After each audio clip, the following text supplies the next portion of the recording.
Welcome to Table Bible Studies with Den and Ben. We're taking a break from our series on the Apostle Paul today, and Dennis and Benedicta will be sharing a little bit about how and why they create these video Bible studies. Welcome to Thursdays with Den and Ben. In case you hadn't figured it, I'm Den, she's Ben, short for Benedicta, short for Dennis.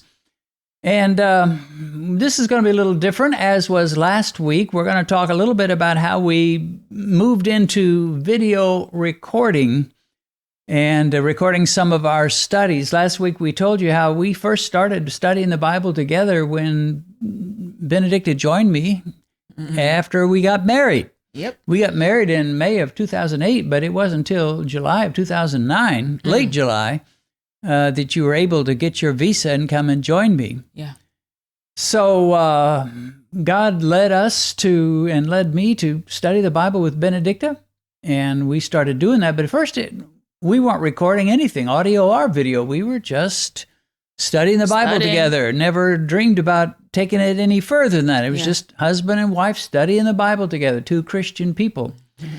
But the time came when God began to, you started recording those things, and then after a while I thought, we can keep a record of these, and eventually we made a podcast. Yeah. And then there was the whole issue of video. Now, when I started making videos, I did it just to record the African missions I was doing. And when I met you, I really wasn't very far along with those African missions. I was just getting started. I had done it since around 2004. I met you in 2007, so about 3 years or so. And I can remember something you may not remember, but I remember when you were sitting in the audience, I was noticing you already. You're just this beautiful lady, and I couldn't hardly help but look at you once in a while. Okay, now. And I remember saying, well, we're recording this on video. We're getting some of your own, shots of you as you listen to this. I said, if you check with my internet, my website or my YouTube channel, you may even see yourself on TV or on the web, on the YouTube. And several people gave a cheer, and you were one of them. You were going, yay, I might see myself on YouTube. I don't know if you ever did or not on that, but you've certainly had lots of chances to be on YouTube since then. Yeah. When I started doing videos of the missions, it was because of our supporters. We had some people donating some pretty significant contributions to our ministry, and I just felt they deserved to know what went on besides just a written report and a couple of pictures. Yeah. So the very first time, I'll never forget, I had a guy help me with the recording, with putting a DVD together. I wanted to send out a DVD, so he helped me. He wasn't really knowledgeable himself. It was really poor quality, but it got something out. So maybe we'll play a little tiny bit of one of the sermons from that first time where we actually put it on video. And for some years, even after I met you, that's all I did with video was just I'd come home from Africa, or we'd come home from Africa doing a mission. Yeah. And I'd put together a video and put it on YouTube. That's basically all I knew and all I really thought I'd ever know. And then at a certain point, I developed this YouTube channel, and I decided, at first it was just the African missions, and then the Beat Diabetes. So I had two channels. And then I thought, I can do some of these articles as devotional talks. So I began to do devotional talks on YouTube and put them out once a week or so. Yeah.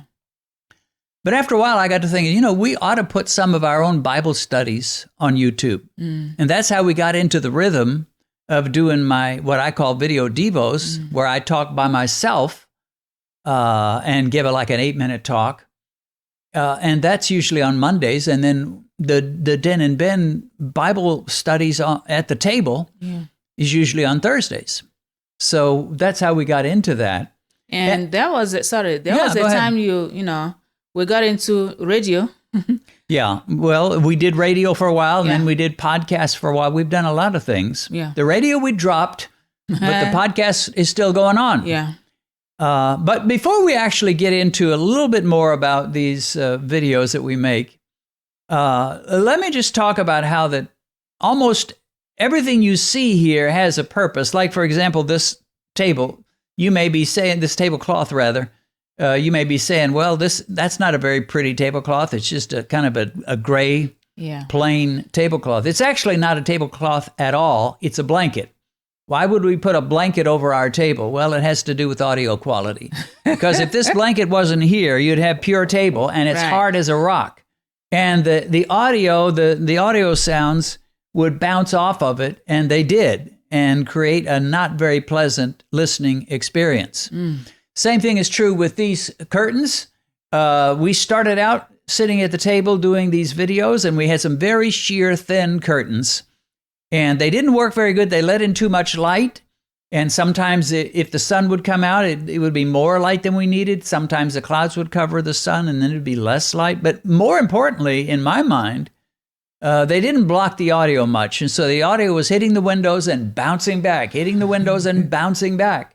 Okay. And so I thought, we've got to get some curtains to soak up that audio to where there's not a lot of reverb and echo and bounce. And so we started with red curtains, but the camera didn't like them. And the camera just made it hard to create the proper colors. Okay. And so I got rid of the red curtains. We got some white ones. I was satisfied with that. So anyway, that's some of the stuff. Another thing is the fact we're using these stands. We started out with our microphones directly on the table. But I found out that every time you put your hand down, or you put your elbow down, it would echo right on up through the mic stand, into the mic, into the recording, and it sounded like a cannon was going off just putting your hand down like that. So I finally developed these arms that go off the table onto a small table behind the real table, and that way you can put your hand down. And Benedicta is a lot more free than I. Me, I kind of am rock steady, but she's putting her arm up and doing all kinds of things. I knew that was coming. It wasn't me. I was. And, one of the things somebody once told me is that when I did these devos by myself, he said, Dennis, you're so serious on those devos. He said, I know you've got a good sense of humor, but you don't show any humor at all on those devos. You're just very serious. But somehow when I'm with Benedicta, the humor comes out and we laugh. I get it out of him there. She brings it right out. So you get two sides of Dennis, the more serious Dennis on the talks that I give, the Monday Devo talks, and on the studies we get to laughing and joking a little bit. It's a serious subject, the Bible is, of course, but you still can have fun, can't you? Yeah, I think people are loving it, the way we kind of bring a little laughter here and there as we study. Makes, Bible study a little fun instead of being too serious and, uptight. And then people will be like, come and watch you, the same uptight. Will be like, okay, we're done.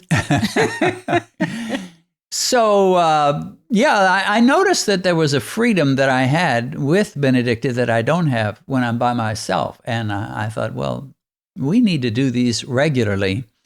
I don't remember the first series we did. I didn't want to just do individual studies. I wanted to do series. Yeah. And we've done one on Abraham, I think, not so long ago. And right now we're going through Paul, which this study is this little talk is interrupting that. But and then we got one on Moses we haven't even aired yet. We did a couple of years ago. That'll probably come out next year. Yeah. So I found that when we do these stories, like the life of Moses, life of Abraham, life of Paul, it gives us a lot of good material, juicy material to get into, rather than just say, well, we're going to read Philippians 1 through chapter 1, verses 1 through 6. Right. It's not quite as juicy, not quite as lively. So we do these different series, and the Bible's got a lot of different heroes that we can talk about. We'll never run short of material, will we? No. Yeah. The Bible is full of, fun people. Yeah. And by the way, these microphones that we use are this won't mean much to most of you, but they're the SM57s, the same microphone. I probably told you, I don't know if you remember. This is the same microphone that the presidents of the United States have been using for about the last 35, 40 years. It's an old school microphone, but it's so good that if you ever see the president give a talk it's usually going to be one of these mics, although you may have a different windscreen over it than this one. If they're outdoors, they'll probably use this gray one. If they're indoors, they'll use a different one. So a good mic, and it manages to capture our voices pretty well. Again, we're using that PodTrack P4 that can limit Benedicta when she gets too loud, or me sometimes. Yeah, thanks a lot. When she gets really laughing and really loud, it just cuts it down to a reasonable volume so it doesn't clip. I'm a fun lady. When I get to, loud, that means the fun is getting louder. Yeah. I can hardly stand it when it gets so much fun. Yeah. You just don't know quite what to do about it. So anyway, this is kind of what we do, and we've planning on more. It's kind of a big job. There's the setup and getting yourself together, Benedicta getting herself together, and all the stuff that's involved. It's not a small process. And but we've got a wonderful friend named Don who helps us out and does a lot of the editing. So he will cut our videos. We may do an hour-long session on Moses or Paul or whoever, and he'll cut them into little 15 or 20-minute segments, and he'll air one after the other each Thursday. And so that way we can sit down and do a long segment, and then we can do 10 different segments, and you've got like 35 or 40 different little pieces that can be used for YouTube. So, I mean, you've got the better part of a year used up in about 10 sessions. So that's kind of cool. Yeah. So we've had a lot of fun. We've got some that we've recorded. We haven't even aired yet. I remember you wanted to do a study on Proverbs. You remember telling me about that? Yeah, I think we did audio part of the Proverbs. We did, but we also did some video on Proverbs. We did about the first 8, maybe 7, 8 chapters. Yeah. But we've never aired it. And it's just been sitting on the computer for, I don't know how long, several years now. So that, will hopefully come out one of these days, or at least pieces of it. Yeah. And then around Christmas, we try to do a Christmas little Bible study about the birth of Jesus. Yeah. So it's been fun. We hope you are enjoying these, but we thought you'd like to kind of know what's behind the scenes. Now, with these table studies, we've got a light shining toward her, Benedicta, a light shining toward me. We've got a camera aimed at her, a camera aimed at me. And then we've got the camera that gets the both of us. So I call that, so we call hers is the Ben cam, mine is the Den cam. And then we've got the both cam, or the dual cam, or the 2 cam. That's the shot of both of us. So it gives you a lot of different perspectives, keeps it a little bit more interesting. So we've done a lot of Bible studies, and we don't intend to stop for a while, right? As long as we can do them. Yeah. God is being glorified in everything, because I kind of found out that, in the old days where we don't have all these things you're mentioning, maybe we have cameras, but, many podcasts or YouTube and everything have not really boosted maybe over how many years past. But, in our generation, in this present time, God has provided a whole lot of things, like this to get the message across, especially internet these days, and other things, together TV. So the way things are moving so fast, I'm like, God, what is going on? So I'm sure many people will, recognize that it's not as if God is coming tomorrow, everybody give your life to Christ today. But you never know. You never know. So we don't know when, so that is why we have to keep ourselves ready, prepared, and, wait for the time. And at the same time, if anybody transitions, into glory, or we don't know how long God wants us to live, but some live long life, some live short. So it is really better for us to have Jesus Christ in our lives, live the life here, so that when you transition, you know where you're going. But if you, keep your life, with the devil as you are living, and then die without Christ in your life, you are transitioning into, having more fun or more party with the devil. I don't know how much it's not going to be much fun. But I tell you, that's the worst tragedy of all. Yeah. is to die without Christ. We talk about tragedies, and their life is filled with tragedies of different kinds that hit different people. Car accidents, diseases, and so forth. And there are tragedies for sure. But the worst tragedy is to exit this life without Jesus. Now, one thing I'll add before we close this up, you mentioned about radio. We were involved in radio before we ever thought about YouTube or the internet. We were involved with radio for about a year. We received a major donation. We made a commitment. We will go with radio for a year. We're going to see how it works. My God. And so I did a radio program. Went well. Well, I enjoyed it, but it didn't. No, it didn't do well at all. Actually, as far as response, it didn't do well. Okay. We just didn't get a lot of response, and we couldn't come close to paying our bills. It basically was just going to be a drain on the ministry constantly, with very little money coming back in.